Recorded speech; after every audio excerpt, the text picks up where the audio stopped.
اللہ تعالیٰ ان کو صدقہ جاریہ والدین کے لیے بنا دے۔ اللہ تعالیٰ بچوں کا امتحانوں کا پیریڈ ہے، اللہ تعالیٰ جو بچے امتحان دے رہے ہیں ان کو اللہ تعالیٰ بہترین کامیابیاں عطا فرما اور بہترین جگہوں پہ بہترین انسٹیٹیوٹس میں ان کا داخلہ کرے۔ جو ہمارے رشتے دار باہر بیٹھے ہوئے ہیں اللہ تعالیٰ ان کو خیر و عافیت سے رکھے، ہر پریشانی سے بچائے۔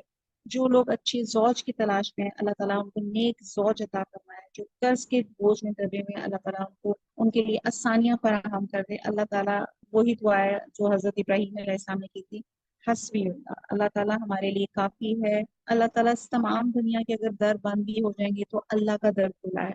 اللہ تعالیٰ ہماری تمام پریشانیوں کو اللہ تعالیٰ تمام مسائل کو اللہ تعالیٰ حل کر دے۔ اللہ تعالیٰ رحمت کا سایہ ہمارے سب کے گھروں میں اللہ تعالیٰ ہمارے رحمت سے ہم سب کو ڈھانپ لے۔ اللہ تعالیٰ ہمارے گناہوں کو بھی اللہ تعالیٰ ہمارے دنیا میں بھی ہمارے گناہوں پہ پردہ ڈالے، اللہ تعالیٰ آخرت میں بھی پردہ ڈالیے گا۔ اللہم حاسبنی حسابا یسیرا، اللہم حاسبنی حسابا یسیرا، اللہم حاسبنی حسابا یسیرا، اللہم اجعل اوسع رزقک علی عند کبر سنی وانقطاع النور۔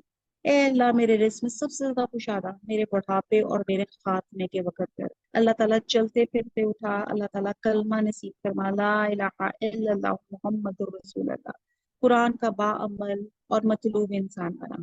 آمین۔ اللہم انی اسألک العفو والعافیہ فی الدنیا والآخرہ۔ اے اللہ میں تجھ سے مانگتا ہوں بخشش اور سلامتی دنیا اور آخرت کی۔ اللہم انی اسألک عیشۃ نقیۃ ومیتہ سویۃ۔ اے اللہ میں تجھ سے اچھی زندگی اور اچھی موت مانگتا ہوں۔ اللہ تعالیٰ شہادت کی موت عطا فرما۔ اللہ تعالیٰ میرے جتنے لوگ یہاں موجود ہیں سب کی جائز خواہشات کو پورا کر، جو آ نہیں سکے اللہ تعالیٰ ہماری پوری امت کے اللہ تعالیٰ ان کو ہر طرح کی پریشانی سے بچا۔ اللہ تعالیٰ یہ جو جنگ کے بادل چھائے ہوئے تھے اللہ تعالیٰ ان کو ہمارے اوپر سے ہٹا دے۔ اللہ تعالیٰ ہمارے ملک کو قائم رکھ، فلسطین کو قائم رکھ، مسلمانوں پہ رحم فرما۔ اللہ تعالیٰ تو سب سے زیادہ رحم فرمانے والا ہے۔ وما علینا الا البلاغ، سبحانک اللہم وبحمدک، نشہد لا الہ الا انت، نستغفرک ونتوب الیک۔ والسلام علیکم ورحمۃ اللہ وبرکاتہ۔